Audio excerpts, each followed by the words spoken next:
ಆಕಾಶವಾಣಿ ಮಂಗಳೂರು. ಕೃತಿ ಸಂಪದ ಅಪೂರ್ವ ಕೃತಿಗಳ ಸಂಕ್ಷಿಪ್ತ ಪರಿಚಯ. ಇಂದಿನ ವಿಷಯ ಚಾಮರಸನ ಪ್ರಭುಲಿಂಗ ಲೀಲೆ.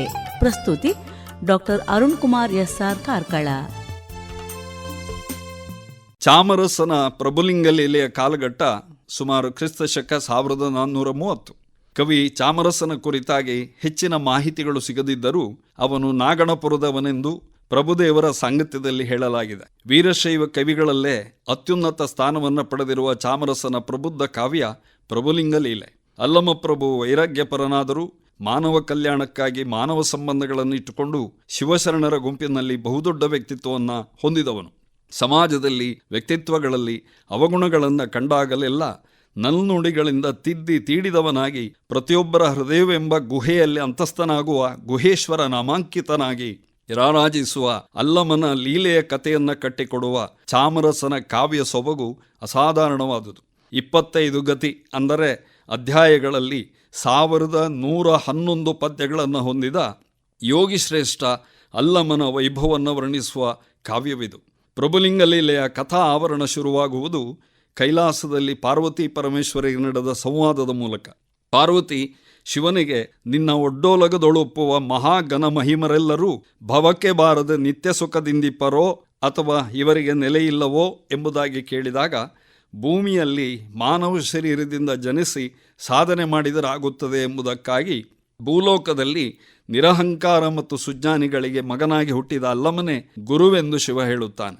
ಇಂತಹ ಅಲ್ಲಮನನ್ನು ವಶಪಡಿಸಿ ನಿಜ ತತ್ವವನ್ನು ತಿಳಿಯುವುದಾಗಿ ಶಪಥವನ್ನು ಮಾಡಿ ತಾಮಸ ಗುಣಮೂರ್ತಿ ಮಾಯೆಯನ್ನು ಪಾರ್ವತಿ ಈ ಕೆಲಸಕ್ಕೆ ನೇಮಿಸುವಳು. ಆಮೇಲೆ ಕಥಾಭಾಗ ಭೂಲೋಕದ ಕಡೆಗೆ ಹೊರಳಿ ಬೆಳುವಲ ನಾಡಿನ ರಾಜಧಾನಿಯಾದ ಬನವಸೆಯಲ್ಲಿ ಮಮಕಾರ ನೃಪನಿಗೂ ಪಟ್ಟದ ರಾಣಿಯಾದ ಮೋಹಿನಿ ದೇವಿಗೂ ಮಗಳಾಗಿ ಜನಿಸಿದ ಮಾಯೆ ಬನವಸೆಯ ಮಧುಕೇಶ್ವರ ಆಲಯಕ್ಕೆ ದಿನಾ ಹೋಗಿ ಪೂಜೆ ಮಾಡುತ್ತಿದ್ದಳು.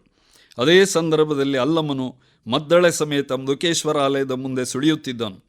ಕಾರ ಮುಗಿಲಿನ ಗರ್ಜನೆ ಕಿವಿಯಾರ ಕೇಳಿದ ಸೋಗೆ ಅಂತಿರೆ ಹಾರವೀಸುತ್ತ ಆ ಅಲ್ಲಮನಿಗೆ ಮನಸೋತು ತನ್ನ ತಂದೆಯನ್ನೊಪ್ಪಿಸಿ ನಾಟ್ಯಾಚಾರ್ಯನನ್ನಾಗಿ ಮಾಡಿಕೊಂಡ ಮಾಯೆ ವಿರಹದಿಂದ ದಿನದಿಂದ ದಿನಕ್ಕೆ ಕೃಶಳಾಗುತ್ತಾಳೆ.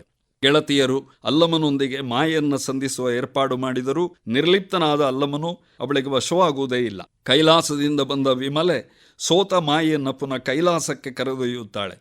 ಹೀಗೆ ಯಾವುದೇ ಅಡೆತಡೆಗಳಿಗೂ ಜಗ್ಗದೆ ನಿಂತ ಅಲ್ಲಮಪ್ರಭುವಿನ ನಿಶ್ಚಲತೆ ನಿಷ್ಕಲ್ಮಶತೆಯ ಪರಿಪೂರ್ಣವಾದ ಚಿತ್ರಣ ಕಾವ್ಯದ ಮುಖ್ಯ ಸೋಪಾನ. ಮುಂದೆ ಅಲ್ಲಮನ ಆಧ್ಯಾತ್ಮಿಕತೆಯ ಔನ್ನತ್ಯವನ್ನು ವಿವರಿಸುವ ಕಾವ್ಯಮುಖ ಹರಿಯುತ್ತದೆ.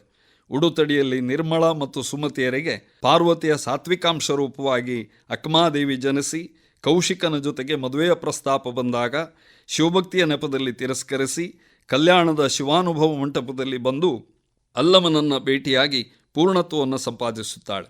ಅಲ್ಲಮನು ಕಾರಣಕಾಯದಲ್ಲಿ ಸುಳಿದು ಗೊಗ್ಗಯ್ಯ, ಮುಕ್ತಾಯಕ್ಕ, ಸೊನ್ನಲಾಪುರದ ಸಿದ್ದರಾಮ, ಮಹಾಮನೆಯ ಬಸವೇಶ್ವರ, ಗೋರಕ್ಷನೆಂಬ ಸಿದ್ಧ, ಅರಣ್ಯದಲ್ಲಿದ್ದ ಕಿರಾತ, ಚೆನ್ನಬಸವಣ್ಣಾದಿಗಳಿಗೆ ಪರಮ ಪದವಿಯನ್ನು ಅನುಗ್ರಹಿಸಿದ ಸಚರಾಚರರಿಗೆ ಅನುದಿನ ಕರುಣದಿಂದಲಿ ವರದನಾಗಲಿ ಗುಹೇಶ್ವರ ಲಿಂಗ ಲೀಲೆಯಲ್ಲಿ ಎಂಬುದಾಗಿ ಚಾಮರಸ ಮಂಗಳವನ್ನು ಹಾಡುತ್ತಾನೆ. ಮಹಾವೈರಾಗ್ಯನಾದರೂ ಸಾಧಕರ ಕಷ್ಟಗಳಿಗೆ ಮರುಗುತ್ತಾ ಸಂಕುಚಿತ ದೃಷ್ಟಿಯಿಲ್ಲದ ಸಮಸ್ತ ಜಾತಿಯ ಜಾಲವನ್ನು ಸರ್ವವನ್ನು ಕರುಣಿಸಿ ಪಾಲಿಸುತ್ತಲಿರುತ್ತಿದ್ದನು ಎಂಬುದಾಗಿ ಚಾಮರಸ ಅಲ್ಲಮನ ಬಗ್ಗೆ ಹೇಳುತ್ತಾನೆ. ಹೀಗೆ ಅವತಾರ ಪುರುಷನ ಜೀವನ ಚರಿತ್ರೆಯನ್ನ ಜೊತೆಗೆ ಅವನ ಬೋಧೆಯನ್ನ ಅಚ್ಚುಕಟ್ಟಾಗಿ ಕಾವ್ಯರೂಪದಲ್ಲಿ ತೆರೆದಿಟ್ಟವನು ಮಧ್ಯಕಾಲೀನ ಕವಿ ಚಾಮರಸ ಎಂಬುದರಲ್ಲಿ ಎರಡು ಮಾತಿಲ್ಲ.